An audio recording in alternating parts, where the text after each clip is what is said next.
Research has shown that 1 in 20 women of reproductive age in Nigeria has had an abortion. 3 in 5 abortions in Nigeria are unsafe, and about 6,000 women in Nigeria die from complications related to unsafe abortion. I was privileged to interview a young girl called Amina. This is her story. My name is Amina Mohammed. I know you have gone through an awful experience. I would like you to share your story with us. Can you do that for us? Yes, ma. Okay. Let's hear your story. My name is Amina Mohammed. I am from Sokoto State. I am 20 years old. I had an ambition of finishing my secondary school and studying mass communication in the university. I was the head girl of my school. While in SS3, I had a boyfriend who was in 200 level at the university. We were in love.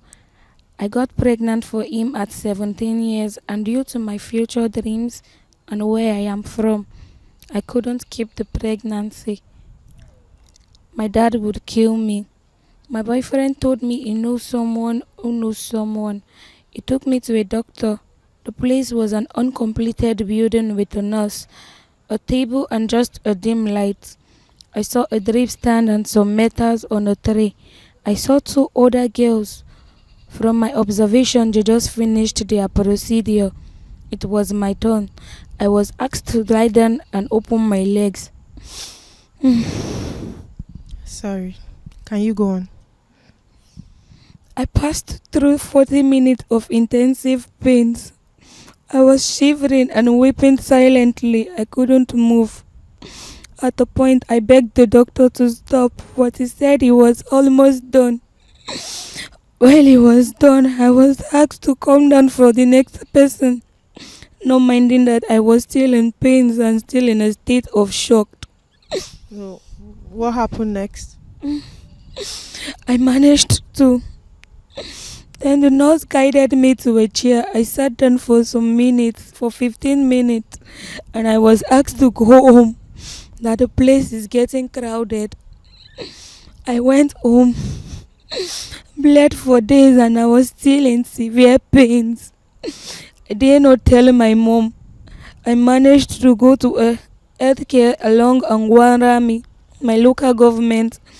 Still in Sokoto State? Yes, ma. And I spoke to a nurse and told her everything, all that has happened, so she can save my life. I didn't want to die. It was the nurse that took care of me and educated me on safe abortion. I am happy I spoke to her. Today I'm in my final year in Uthman Danfodio University, studying mass communication. Amina, you don't know. I can't. You can't imagine what I'm feeling right now. Thank you so much for sharing your story, and I'm happy that with all what you passed through, you still you're still pursuing your dreams. I'm proud of you. Thank you for sharing your story with us. The question now is, why do young women shy away from talking about abortion freely in Nigeria? Because of judgment, so many women don't want to be judged by their friends, by their family members, by the church, by the mosque, by the community, because according to our morals, it's frowned upon. You understand, abortion is frowned. Nobody wants to hear that you aborted the child, because they call it murder. So they'll tell you murdered the soul. So if a lady talks about it and she doesn't feel, most women don't feel comfortable talking about it because they don't want people to judge them.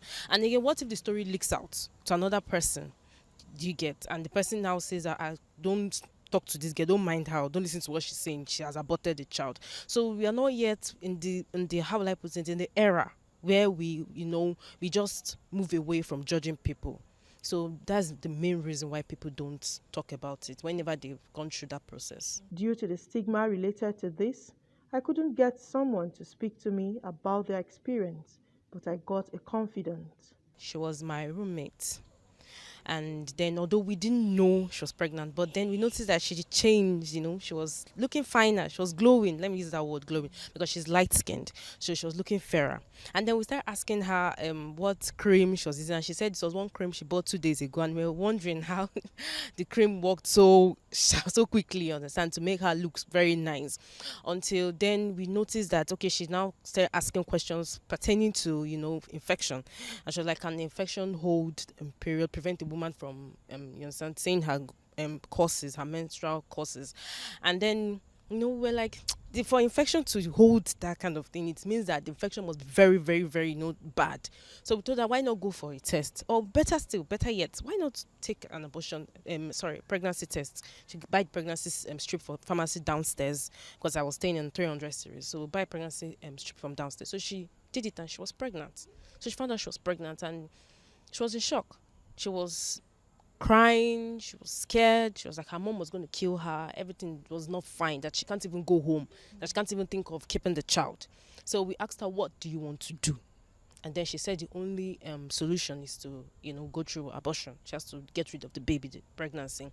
And in as much as we tried to to persuade her not to, because we tried to dissuade her that she shouldn't do that.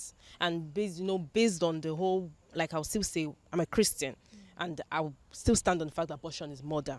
In as much as we're all let me say we're civilized, the Western world has made us civilized, but I'll still stand on the fact that it's murder. So we tried to dissuade her, but she insisted that she must abort the baby. Okay, but what was her experience?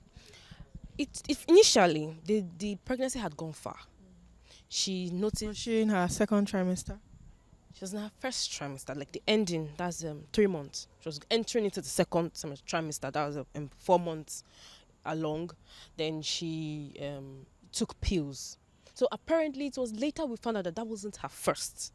In as much as she told us it was her first, but that wasn't her first. It was later we found out, because when she was like, "Oh, let us buy this. Let's get her these drugs," and we were like, "How do you know these drugs?"